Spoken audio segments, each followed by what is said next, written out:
It's the Subway NFL postgame show on CBSSports.com, and Tampa Bay has reeled off 3 consecutive victories, giving a total of 24 points. 20-7 the victory at Carolina. The Buccaneers, who last year didn't win one game in the NFC South, now 2-0 in the division. Hey, how are you, folks? Jason Horowitz, alongside NFL.com's Pat Kirwan and CBS Sports insider Charley Casserly, breaking down the game. And Charlie, obviously the obvious here is that Jeff Garcia has to be maybe considered for most valuable player of any team at this point.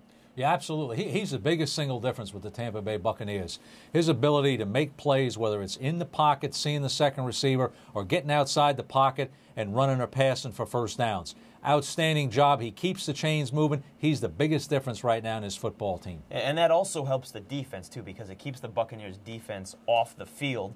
And they've only given up 24 points the last 3 games. Yeah, the defense for the Tampa Bay Bucs is back to the old way. They've made some adjustments. They got some players. Barrett Ruud's playing great inside. They held this team under 100 yards rushing. But where they're great is they're doing this with 7 in the box. Go watch the game.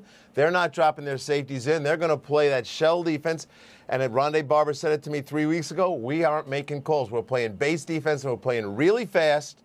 And they got answers for everything that's coming at them. And every week, Pat, you always remind me that the NFC South has gone from last to first every single year. And Tampa Bay was last year, and now after 4 weeks. I understand we're only a quarter way through the season, but they are sitting in first in the NFC South. Charlie, on the other side of that, the defense for Carolina has been such a stamp for their team the last few years.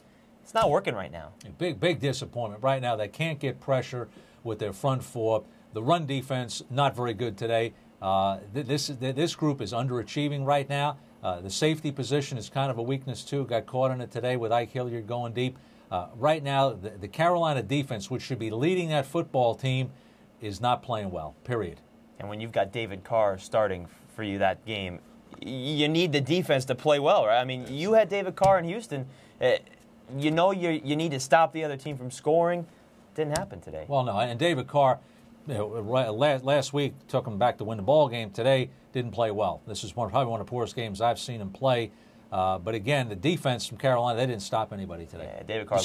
The score was 20-7. The game wasn't that close. No, it was 20-0 into the last minute of the game. So you're exactly right on that. Real quickly here, Charlie mentioned on the fact that Carolina couldn't stop the run. Cadillac Williams in the first quarter went down with an injury. Looked to be serious. We'll know as the week goes on. Right. How much does that affect Tampa? Well, he's a terrific running back, and they count on him. But Ernest Graham has come through for them 2 weeks in a row now. You take Ernest and Michael Pittman, and Michael's a different style, back with those fast feet of his. Those guys got the ball 32 times, so Gruden wasn't afraid to hand it to him 32 times, 130 yards. They do something similar to that every week. They can compensate for Cadillac most weeks. Yeah, they're used to a two-back system. It'd just be a different two-back system there in Tampa Bay. All right, folks, when we're on this game or any other in Week 4 of the NFL season, be sure to check out everything on CBSSports.com and all over the CBS Audience Network. For Pat Kirwan and Charley Casserly, I'm Jason Horowitz. Take care.